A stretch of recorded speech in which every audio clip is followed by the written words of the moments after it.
This is a child's future on the line. Is that how you treat people? Is that how your school treats children? Is that so? As I was saying, she said, "Oh, I'm so sorry. I'm so sorry. I didn't realize that I couldn't call you. I'm so sorry." I said, even when a child's education is on the line, even when a child's future is on the line, is that how you treat people? She said, "Oh, I'm so sorry." I said, "Well, that is question number one.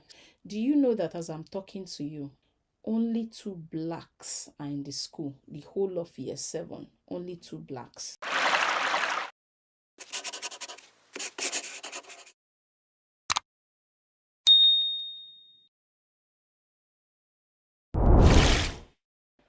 Hello again and welcome back to my channel. My name is Vivian, and on this channel we talk about real issues affecting people in the UK and abroad, immigration issues, immigration laws, life abroad, life in the UK.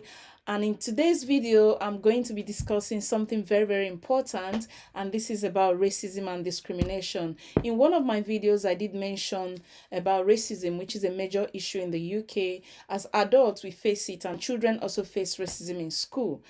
People don't actually like to talk about these topics, but I think I need to address this once and for all.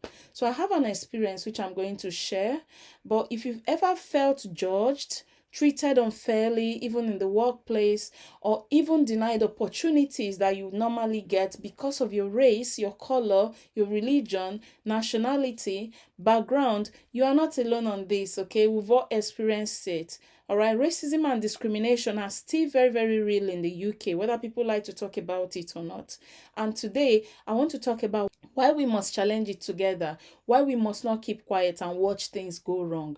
All right, so I'll share my experience with racism. I have so many experiences actually, but for today's video, I don't want it to be too long, so I'll share one of my experiences of racism in the UK. But first, let's talk about why this issue is so serious and why we must not stay silent. So many people believe that UK is a diverse and welcoming country. Of course, that's how it's supposed to be. And in many ways, it is actually. Okay, they've shown it in many ways. They've shown it in their immigration, they've shown it in their job recruitment, they've shown it in so many places. However, there are a small amount of people that tend to be racist, okay? And you may not necessarily notice it unless you really, really pay attention. But that doesn't mean that racism is everywhere, but it does exist actually. Okay, so where racism and discrimination happen most, there are so many places this happen most. In the workplace, it happens. Ethnic minorities, according to the ONS, Office of National Statistics, ethnic minorities earn 9 to 16% less than their white British workers on average. Okay, Black and Asian job applicants also have to send 80% more applications to get a job interview. This source is from Guardian UK. In education, Black students are more likely to be expelled than their white counterparts, and this is according to BBC. All right, so all of these things I'm mentioning, they are statistics, I'm not just saying them. So what I'm talking about in regards to expulsion of Black students than their white counterparts is when we talk about the same behavior. They might expel Black students compared to white students. And in terms of university admission, these also favor white applicants over equally qualified ethnic minority students. And this is according to UCAS report. Okay, UCAS is a system where people apply to study in the universities. So in politics and criminal justice, Black people are 9 times more likely to be stopped and searched by the police than their white counterparts. This is according to UK Home Office. And then ethnic minorities receive harsher sentences as well for the same crimes or the same offenses that have been committed by their white counterparts. This source again is from Sentencing Council UK. In housing, landlords are twice as likely to reject ethnic minority tenants than white counterparts or white tenants. This source is from Shelter UK. All right, these numbers don't lie, actually, they don't. Racism is still happening. It's still happening, not just in words, but in real life decisions that affect people's future. It happens. Why must we challenge it? Some people think that racism is just something we should ignore or accept because it's everywhere. We know it's everywhere. We know, but this is wrong, all right? If we don't speak up, things will never change, okay? So we must speak up. We must speak up. We must speak against racism. All right, because silence, it means acceptance. If you ignore racism, it will continue.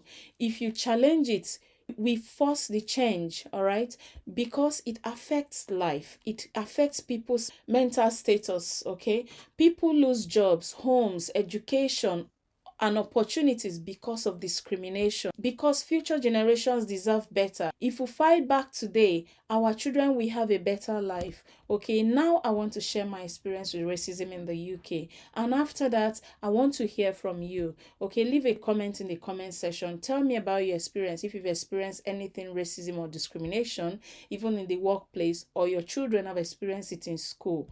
Okay, so I never thought I would actually face serious discrimination when I came to the UK, but unfortunately it did. And here's what happened to me and my family.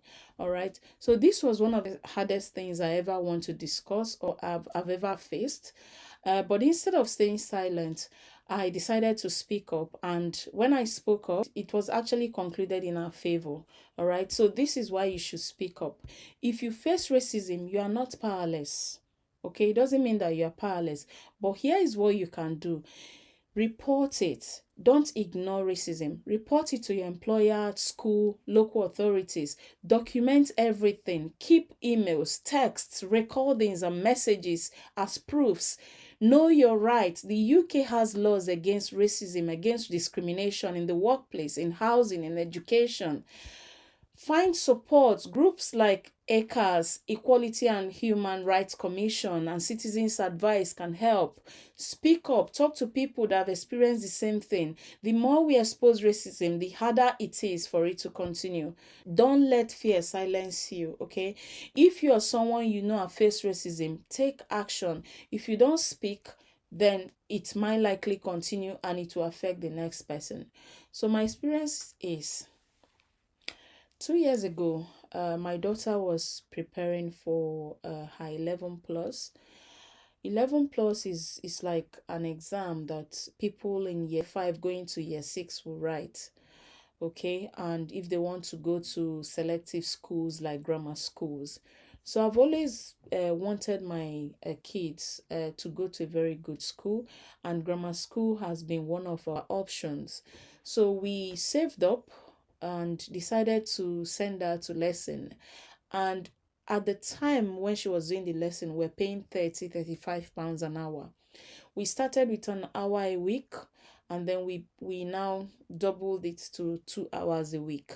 And this was what she did from her year 4 until nearly year 6. She wrote the exam in October. I think she wrote the exam in October. She entered year 6 in September, and then she wrote the exam. So where we were living, we shared a boundary with a place that has lots of grammar schools, and people from that town where we lived, they go to these grammar schools. So we thought that we might as well register and then put the grammar school as our first choice. So after she wrote the exam, she passed the exam. So we were happy for her. I even promised her I was going to buy her something when she passes the exam, and eventually she passed the exam. Okay, our issues now started, but the good thing was at the time of the application, or just before the application, I moved because of job to the town where the grammar school was. But my family, they were still living in the other town, which is about 25 minutes away to the town where the grammar school was. And there are buses usually that take students from the town where my family lives to where the grammar school is. So we made the application, and then the first thing I received an email from the admin from the council that she needed to apply because she was living with the dad in that town. That I'm not going to call any name, okay? I don't want people to have a clue where the grammar school is, but I'm just explaining what happened. That she needed to apply from the local government. Okay, first I received the email that, where does this girl live most of the time? I said she lives with the dad, but she spends time with me because I had just moved to that town. So she said, okay, since she lives with the dad and her primary school is where the dad is, that should apply from the council, that their local council. So after I put in an application from where I lived, I had to switch it to where they lived. When the results came out, she wasn't given a space. So I now called them and said, why was my daughter not given a space? Instead, they gave her a space in one of the schools far away from where the same town where the dad lived. So I said, why was she not given a space? The criteria was either she lives in the town, or uh, she has a sibling, or one of the parents is a staff in the school, or she is a looked after child. Okay. So, but I lived in that town and they were not far away from where I live as well. And she was spending time in both sides. But the thing is, before the admission came out in March, and my daughter moved in with me around towards the end of January, I think around February, first week of February. So I now messaged them and now told them that my daughter is now living with me, because of course we didn't also want any chance of refusal, so we had to move her. And I said my daughter is now living with me.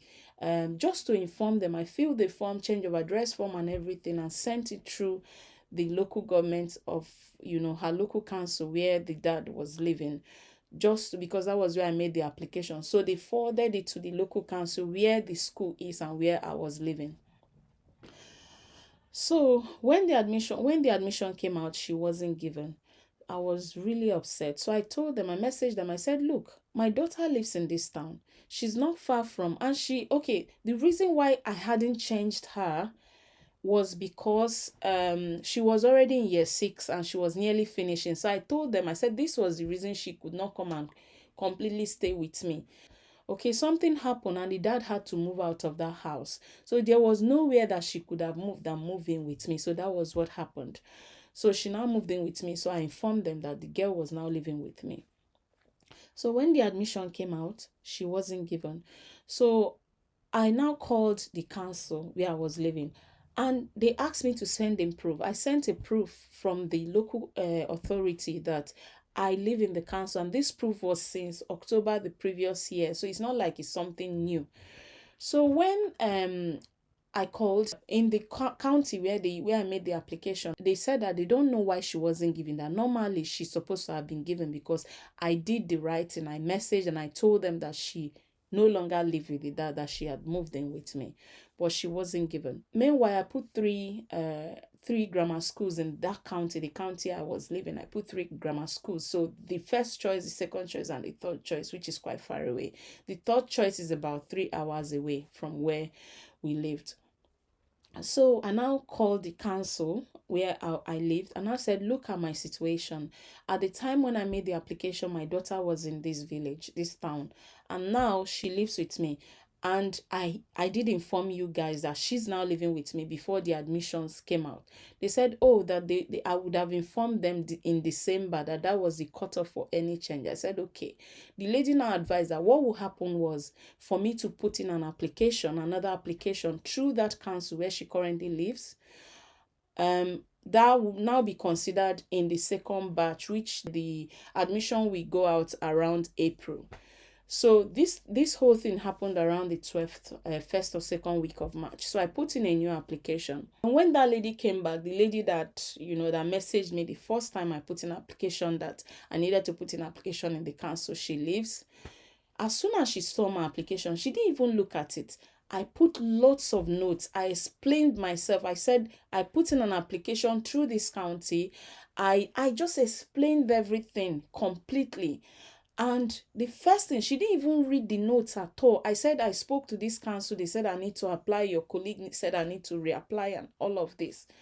She just messaged me and said, we already have a pending application for this girl. We cannot consider another application. I'm like, a pending application, but she is no longer there. She's now with me. And your colleague said I need to put in a new one for her to be considered. And then she started requesting for all the documents. Bring your driver's license. Bring your national NHS registration showing that she is registered in a GP in that town. Bring your council tax, whatever. And I said, the council tax is not on my name, it's on my brother's name. But I sent in a letter from a council acknowledging that I live in that place. And I sent in driver's license, because at the time I changed my driver's license, so I got the slip. I sent in the slip from DVLA acknowledging that I live there, and I sent in NHS letter from the doctors acknowledging that I and my daughter have been registered with a GP in that place. So after she saw all of this, she now said, oh, she was going to send it to the school and the school will make their judgment. So she sent it to the school. The school now contacted me and said, oh, what happened? How come I live here and my husband lives here and whatever? She was just asking me, did you have issues with your husband? Unnecessary question and personal question that she's not supposed to ask. Why are you guys living separately? This one, that one. And I explained to her, I said, I have a work here and I go there. I live with my brother here, but my family house is here, and my daughter is now living with me because my family, they are trying to get a new place to live. So my daughter, I explained everything completely, and this woman said, okay, I will get back to you, let me speak with the head of the school. I waited for this woman. She never came back to me. And then the next I saw, the admission rounds for April went out and my daughter wasn't given. So that was a problem. So at this point, I got all the letters they requested. And at that point as well, my daughter got a letter from the hospital because she was to do, I think there was a follow-up a letter from our doctors in the hospital. So I gave it to them as well. That was before the admission went out, but they didn't also consider it. So I went to the second school. I contacted the second option, the school that I put as the second option, and I told them I explained everything to them. I also sent in all the proofs that they asked for, showing that I live in that place and that, but is the second option is not even in the town. It's like maybe 20, 40 minutes away from the town. So that means that if they were to give her the second school, that means she'll be traveling that long. So, but the woman answered me the first time.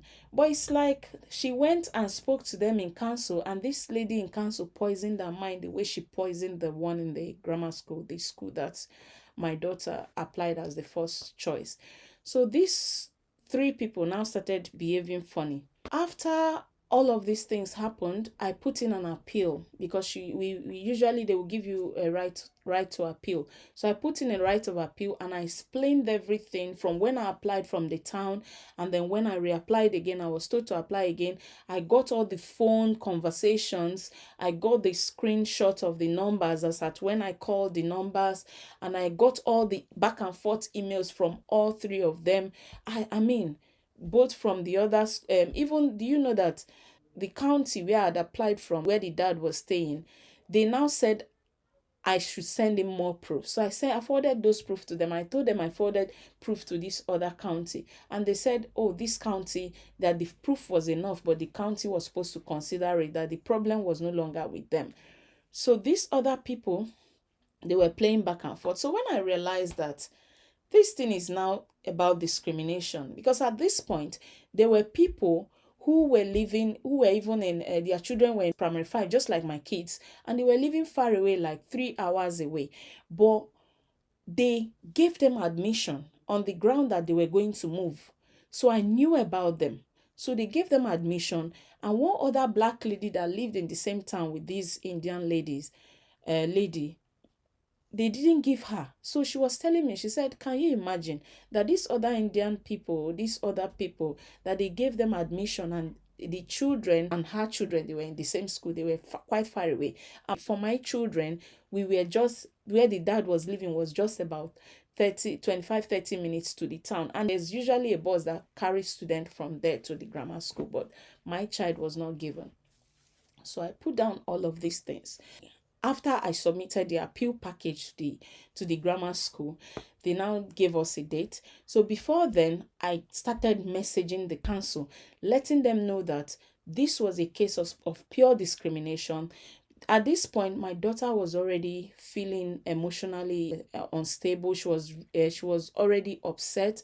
I was upset. Sometimes I would cry. I would say, why put this girl through all these hassles of, struggling to read and write her 11 plus exam? At the end of the day, They didn't give her. It got to a point when the girl was telling me that even at this point, if they give her the admission, that she will feel that she did not naturally merit it, because when she wrote the exam, she passed the exam, they did not consider her on the same level as the other people.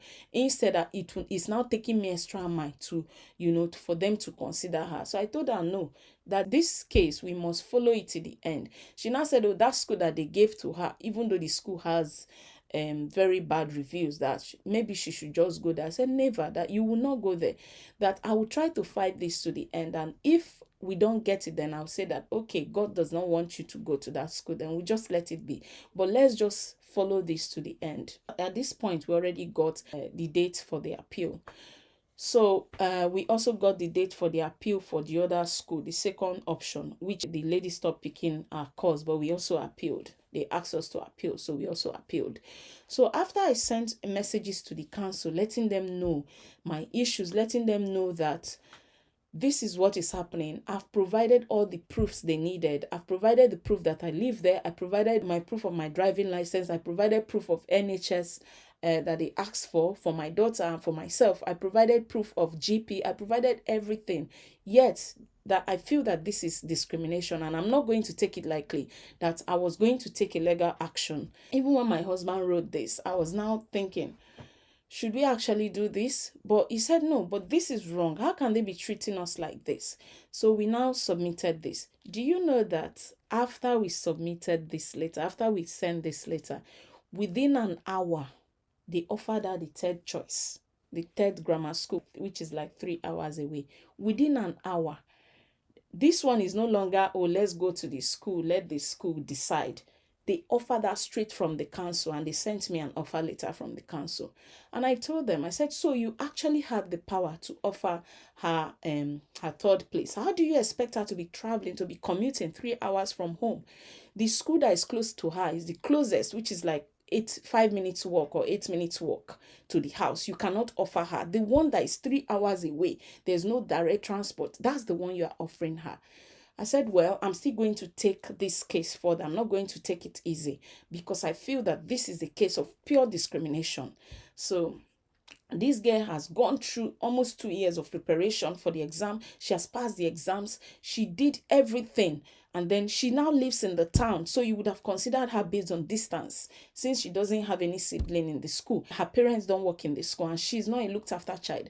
But her distance is not far from the school. It's about 2-3 miles away. And your criteria for distance is about, for this year, they use 6.7 miles or thereabouts. So I said, this girl qualified 100%, but you refused to give her. So I put in an appeal, and I waited for an appeal. Every other option was gone. I accepted the second school just for accepting sake. I told the grammar school, they were really nice, by the way, the third grammar school, really, really nice. They gave us enough time to go through the appeal. They were calling us, how is it going? They were waiting for us. They were waiting for us to come to the school. They said they were waiting for us to welcome us. They were really, really nice. So, but we told them our issue, and we told them that my daughter lived far away from the school, and the only option was for us to move to the town, and we will not do that. So at the end of the day, appeal came. On the day of appeal, I saw a list of over 50 or 70 people on the call, and I'm like, okay. And from what I read online, they said it's just about 20% chance that you have to go through appeal and become successful. I said, okay, let's just try it. If it doesn't work, then I know it's the will of God. So on that day, we went on the call. The woman from the council who had called me, asking me personal questions, if you remember when I was telling you the story, she was there. The council had 2 representatives and a lawyer. So 3 of them were there.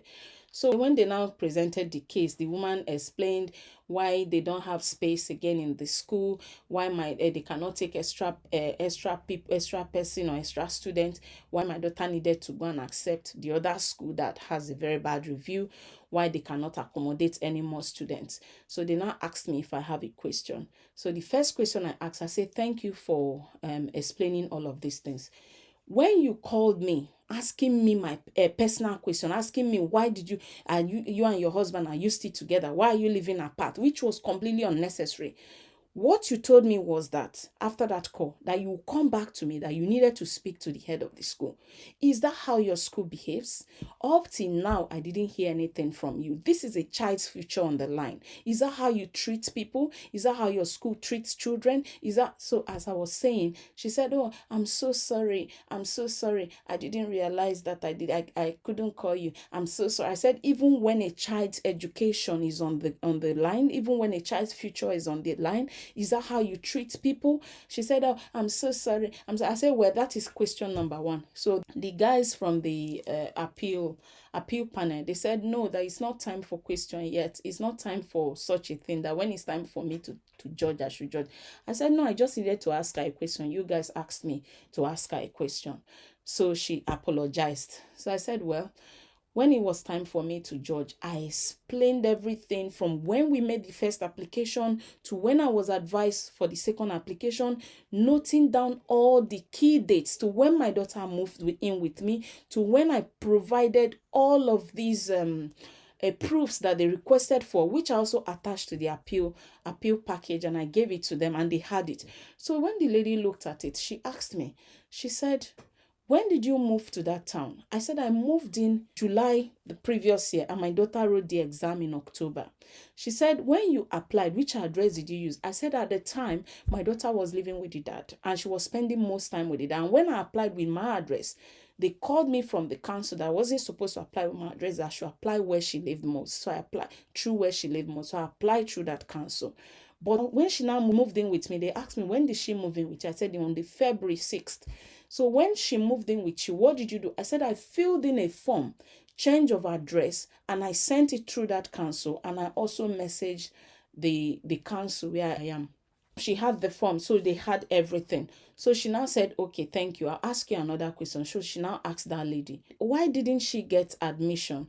The woman, or why can she not get admission? She was explaining, "Oh, the place is full. Oh, this, they don't have space. They don't have blah, blah, blah, blah." She was just talking. And then they now came back to me and they said, "How do you feel for your child to have been offered the third school?" So I told her, although they offered it on the very, very last minute, which they would have done with this school, but what it means is that we have to move town because it's 3 hours away. There's no straight route for a child to be traveling 3 hours away to a school and then back. That will be very, very stressful for her, and she cannot excel academically in such condition. So they said, "Oh, does she have friends in that school?" I said, "She doesn't have any friends. We don't even know anybody in the town." Okay, it's a grammar school, yes, but we don't know anybody in the town, and that means that the family will be displaced in so many ways. They now said, "Okay." They now said, "Why do I want the child to come to this school? Which extracurricular activity does my child do?" I said, "My child does gymnastics. My child loves sports. They have a big field. So, of course, I need to give them reasons for my child to go to this school." So, and I said, "They have a very big field. Their science lab is cool. That for me, I have a PhD. My husband was also doing his PhD. And my children, my daughter, for example, hopes to become a medical doctor." So I just gave them a reason why she needs to go to the grammar school. So they now said, okay, they now noted everything. So they now said they will get back to us. So at this point, after the woman had apologized, in my mind, I knew that I've done all I needed to do. If anything else happened, then I know that, okay, it's the will of God and I'll just let it be. But I did all I was going to do and I just left it. So after a couple of days, they messaged me and they said, "Congratulations." They gave us the space. So we accepted. Do you know that as I'm talking to you, although my daughter goes to the school, only 2 blacks are in the school, the whole of year 7, only 2 blacks. So this is what I'm telling you about racism. If you don't speak up, racism and discrimination, for my case, 100%, I believe that the woman in the council poisoned the mind of the people in those schools. And secondly, just to let you know, when they offered us the last admission for that far school, the woman was on leave. Okay, her colleague was the ones that dealt with the email, because after I put down everything, I was going to take legal action against them. The woman, they told me that the person handling my case was not there, but they were going to do something. I followed them up and they offered the school. So if the woman was there, do you know what would have happened? So by the end of the day, we got what we wanted, but I'm telling you, if you don't speak up, That is the problem with discrimination. That's just a typical example of discrimination. You will always go an extra mile. As an ethnic minority, you will do 10 times more than what others are doing in order for you to get to where you want to go to. So racism will not disappear overnight. Discrimination will not disappear overnight. If we all speak up, report it, challenge it, we can create change, okay? We can make things better for ourselves, for our next generation, our future generations. Now I want to hear from you. I want to hear from you. Please leave a comment down below whether you have faced racism or discrimination in the UK or any other part of the world. Share your experience in the comments. And if this video has helped you in any way, if I've encouraged you in any way to speak up against discrimination, against racism, please like, share, and please subscribe. Subscribe for more conversations on real life issues like this. And hopefully I'll see you in my next video. Bye.